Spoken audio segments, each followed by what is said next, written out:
First, you mentioned about it's a business to business kind of thing. Then you have to, in this case, have to define what kind of business. It is a profit-making business to social business, or social business to profit-making business. So that's very important for us. Why a social business be serving a profit-making business? We have to answer that question if it is a business to business. If it is business to people, we know consumers, what we are trying to do, what we are just. But business to business gets a little tricky to establish why we are calling our business as a social business. If it is called, we are serving the profit-making business. Will there be a social business? I doubt it. If you're serving the profit-making business, they are making profit out of you. So that doesn't look a good direction. Otherwise, all the data that you have, it's of course is very useful. Data is always valuable. But for a social business purpose, what we have to do to narrow it down, to come to the impact issue, unless we can measure the impact of that information, whatever we have done has solved some problem. For example, if you take a bigger case, if we, in Bangladesh, we are talking about Bangladesh case, we have floods, very frequent floods. Because of the service that we have provided in this generation of information and so on, we have brought down the frequency of the flood or intensity of the flood so that we can measure how much is because of our better understanding of the flood, the analysis of the information that we have, or how much it just happens that this year or for the last 10 years the floods were not bad. I mean, it's just climatic condition. We don't know. So we have to know that our information, our analysis helped this to reduce and so on, so directly related.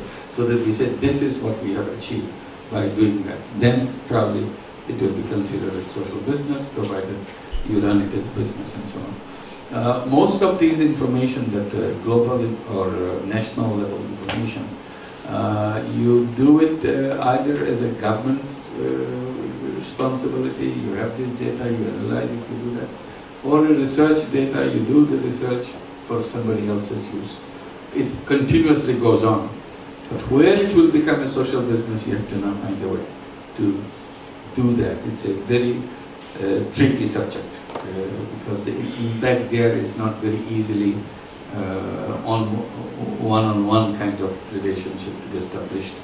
It will be very complicated, very difficult to do that. So there we have to find a way, if we want to make it a social business, so that as I was explaining in the previous case, at the end of the day, I said this is what we have achieved. And it won't be a controversial figure. It has to be acceptable figure. If it's controversial, no, your measurement is wrong, you can do it right. Then you don't have some dependable measurement of impact that you have created. So that will be a part of our task to see which kind of measurement we can come up with, which is reliable, which is isolated from other influences and so on, so that it's directly related to this. Overwhelmingly, 100% you cannot ensure, but overwhelmingly this is related to that. Those are the things that we have to be clear about. So otherwise we don't remain in a kind of hazy area, foggy area that something may or may not happen that way. So I'm not again dismissing the whole subject as something which is beyond social business. So it could be a social business. There is a social business, but we have to work extra hard to put this in shape so that we don't feel shaky about it, whatever we have done. So thank you for presenting.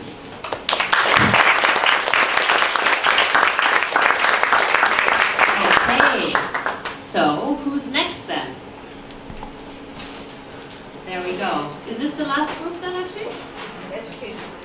Education.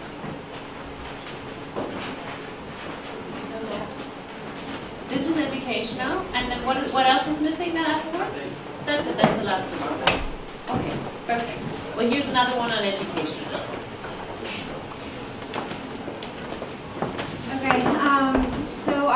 business looks at education for women, and particularly literacy, vocational skills.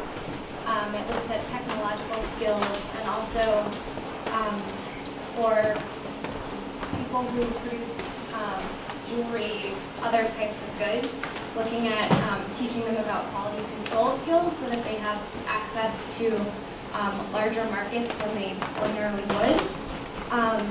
And the name of our social business is Grameen Makers, and it really gets inspiration from a model that already exists. There was a woman in Queens who created something called the Hot Bread Kitchen, and basically she just established a kitchen where she wanted to make her own bread, and she ended up inviting homeless women, refugees, immigrant women to come and also learn how to make the bread. Doing that, she learned that some of them don't speak English, and because they don't speak English, they're not able to sell their products elsewhere in the country, so she ended up also teaching them literacy skills as well. And also, through that process, she found out that they know how to make a lot of other types of bread goods from their own countries. So it ended up being a place where they could also share their own traditional skills in bread making with other women. And so they ended up learning from each other and growing all kinds of different skills together. So we took that as a model, and we looked at a particular problem. We had someone from our group who was from Guatemala and was talking about the issue of education. And there was definitely an issue in terms of women's education having access to school, and not only access to school, but also access to the opportunities after school that would encourage them to continue through school. So what we were trying to do is to create like a kitchen, sort of a safe space where women could come to learn a vocation, a skill, something that was a knowledge base that they was an area of comfort. So something that they already knew. So an artisanal craft was something that we came up with, where many women might come with their own recipes. Well, with those recipes, how could that then be taken to a greater marketplace? How could greater markets be created? In terms of the educational model, we talked about something that was popular in the United States in terms of each one, teach one. So the idea is that the women who are coming to this initial training program then become teachers within their own community, and through that they're able to take their skills as an artisan and teach others to do the same, kind of creating this participatory teaching model. The idea is that these women would, one thing that we talked about in terms of access to education was the difference between rural areas versus towns. We talked about access to technology in particular, so that within towns there's access to the internet, whereas in rural areas there's really not the infrastructure there to make that possible. So these women would come and have exposure to curricula. We ourselves have used a lot of sort of video-based teaching tools, so there would not only be the opportunity to learn literacy skills, business skills, but also in terms of craft skills, how do women from different communities bring their skills and their knowledge together to create a product. In terms of our activities, one would definitely be to find the village teachers and these leaders, but also who would then identify the goods that they had to offer these markets. But in addition, we would then provide the marketplace, so a much wider marketplace, perhaps through partners like Etsy or Akun or different cooperatives, which the staff of this training hub would have access to through the internet. So these women would also receive training in terms of marketing, in terms of their products in an internet marketplace, in addition to a local marketplace.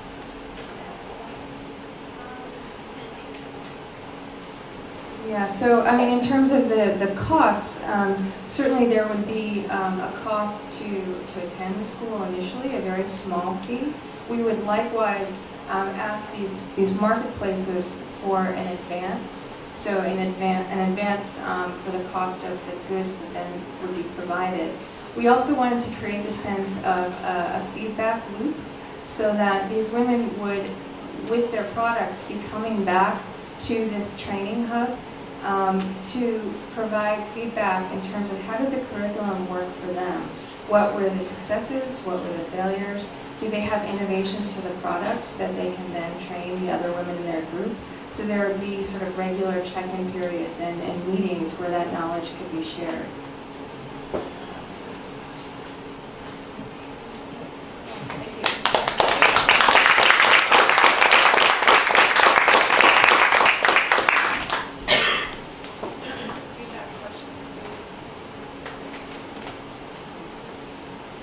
Any questions? Feedback? Feedback? I do. Nobody's asking questions. Everybody's convinced. Thank you. Well, as I was saying in the beginning, the education is always a good source of business. So I would say they took this good source of business.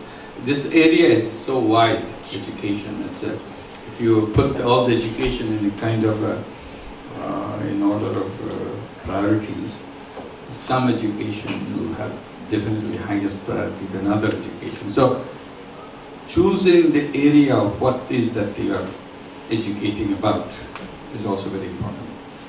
Each one of them is social business, but in the hierarchy of social business, you see which was life-changing, which is life-saving, and which one is more in the middle. So that's important.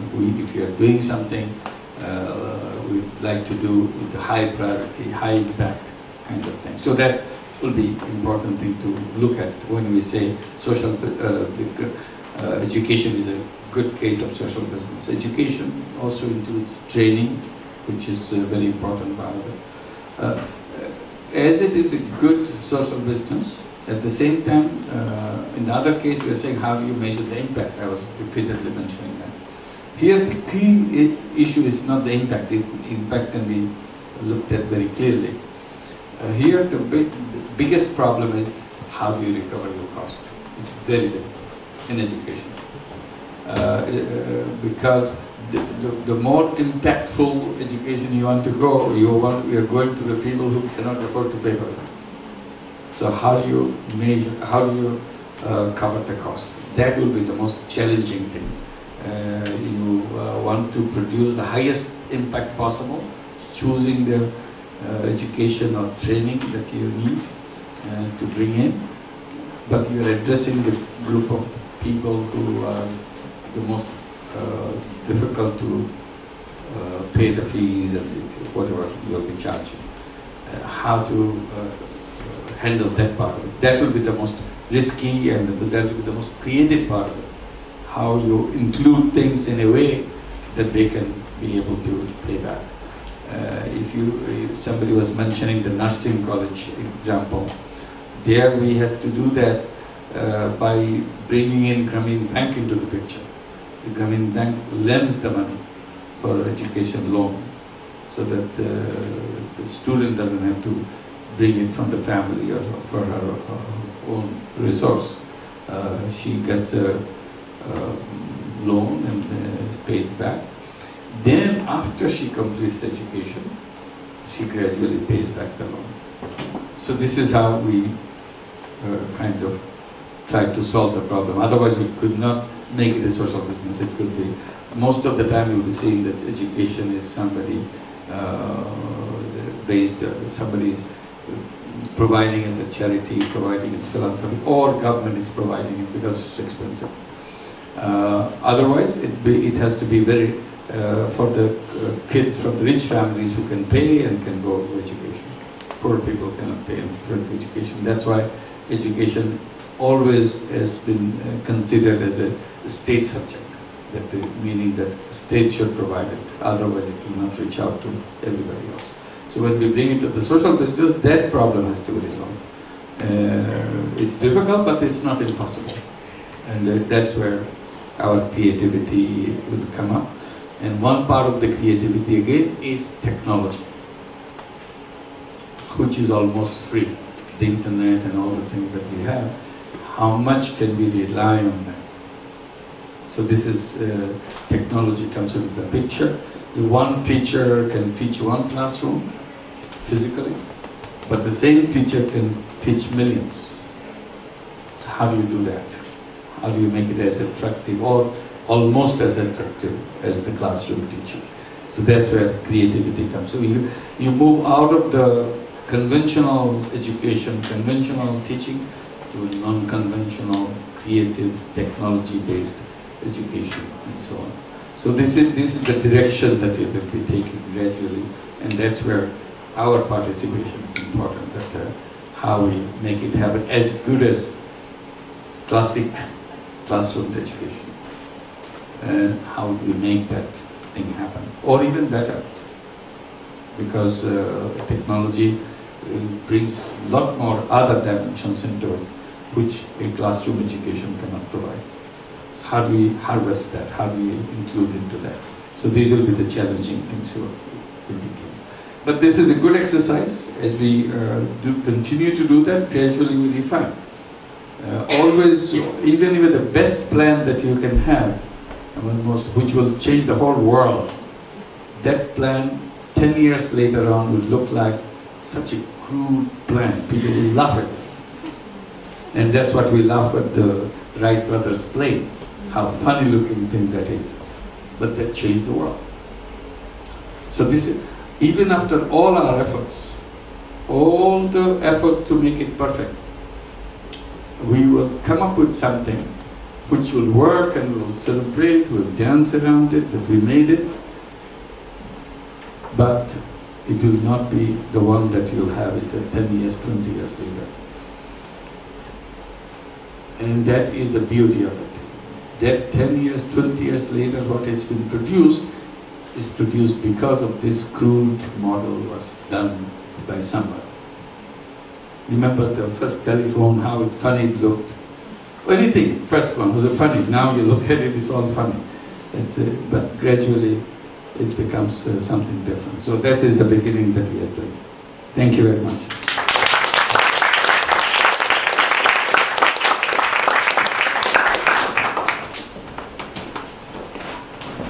Okay, well, thank you everyone for being such a interested and creative group of people. I think we had a lot of fun together over the last, or joy, or whatever you want to call it, over the last 2 days. I hope that that you have taken a lot from it. I certainly have got a lot of good new ideas, especially in the technology field, which is not that easy to put into social business, as we've noticed, even though there is tons of ideas out there, but it's very difficult to formalize, make it a very easy concept. But I think you guys have all done a wonderful job, and we basically wanted to share a few last words with you, just in terms of outlook, in terms of what are the next steps that you can, for the future, get engaged in social business, if that's something of your interest. And it seems like it, because you've been sitting here for 2 days, from morning to evening, from 9 to 6 or something like that, on your free weekend normally. So maybe just a few things. Actually, this week in New York, there's going to be a screening about a movie called Bonsai People. I talked about the Bonsai People concept earlier on today, and this is a film, I haven't seen it myself yet, by Holly Musher, and it's about both microcredit but also social business. And it's being shown on the 22nd, so that's I think Thursday, from 4 to 5:30 in... You'll find information on our website. Okay, I didn't know the location. There's actually another screening of To Catch a Dollar this week as well, and that is actually also on Thursday night, and the details are also... Are not on our website. Why don't you send them to us? We'll send them and put them on the event website. It's Sunday.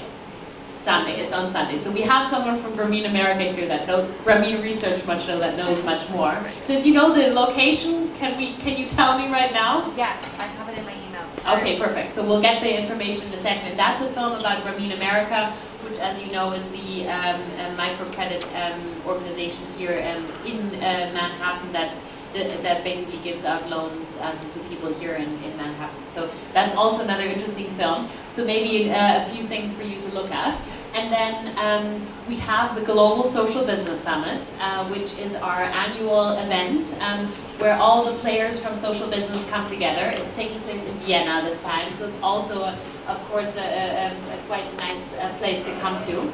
And it's going to include everything from the stars of social business to really like very concrete workshops and crafting ideas and delivering solutions, etc. So it's going to be really everything from experts from universities to businesses, like the whole movement of social business is going to be together here on these 2 days, 10th to 12th of November. So feel free, there's a website, gsbs2011.com, that you can find all the details at. Then also, particularly for the young guys, you're all young, there's the International Klassentreffen. It's another event that we always do in May. It's taking place in May. It's going to be in Germany this year, in Wiesbaden, in our home place. So you can already mark your calendars for May, another thing where you can exchange with like-minded people. And then there's the annual Social Business Day. This is actually probably something that's quite relevant for you guys, because it, on the one hand, it takes place in Dhaka physically in Bangladesh. It's been quite an interesting and big event this year, but at the same time it also takes place a lot online. So there are a lot of like brainstorming sessions online, a lot of online events, etc., and we invite you to take part in this. It's always on the 28th of June, every single year, and you can look up on our website and on other people's websites about the history of what has been going on in the last 2 years. Still started very small, but with you guys it can become something much bigger. And yeah, otherwise you can connect to us on Grameen Creative Lab's website, on our Facebook site, on the Yunus Center website, on the Yunus Center Facebook site. So there's all kinds of channels that you can connect to us. And of course, finally, do it with joy. That's clear. I think you all did that today. Yeah, as final words, I'd just really like to say thank you to our hosts. We were very lucky to have this wonderful room here at ITP, to be able to be hosted here, to have such a great group of people that you also invited. Despina, you've done an absolutely amazing job. Cynthia.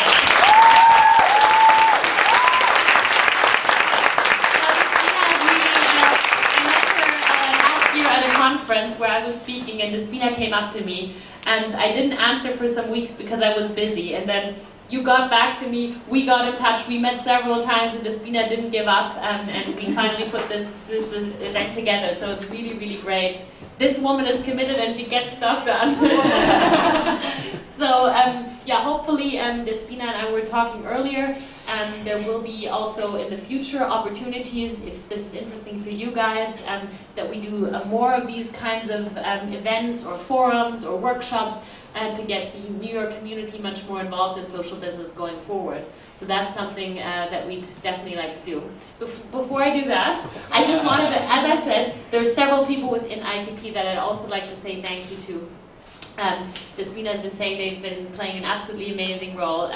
That's Nancy and George that have been really important in the background, and of course also our wonderful co-moderators, Jill and Nick, next to Despina, that have been helping to facilitate all the workshops. Leo anyway, but you know, he's part of the team, so I don't really say thank you anymore. You're just absolutely part of the family, of course. So thank you very much to all of those people that have been involved, and of course Professor Yunus, that you've shared your thoughts for us at the end of the day, to all the speakers yesterday. I'm missing somebody else, right? Yes, you are. Of course, yes, I remember. Yossi TV, thanks very much for supporting the entire event.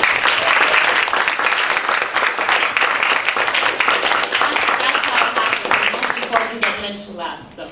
I just wanted to thank you, and thank you, Professor Yunus, so much for your inspiration, your ideas, and your presence. In the next 2 weeks, we'll be posting all the material that we gathered today, interviews, the video from yesterday, as well as video from today. If you have notes, photos, please send us to us. The best way to communicate for now, we're going to be posting on Change Model at Change Model Twitter. Follow us on Twitter, so we'll send you all the updates. We will also send you an email with the mailing list that we have to let you know where to go to find all this information and share ideas on what do we do next. How do we keep the momentum? How do we keep working together? And how do we have the same event maybe in a year from now with more of you, with more ideas, more planning. So thank you so much for taking the time to be here with us. Thank you.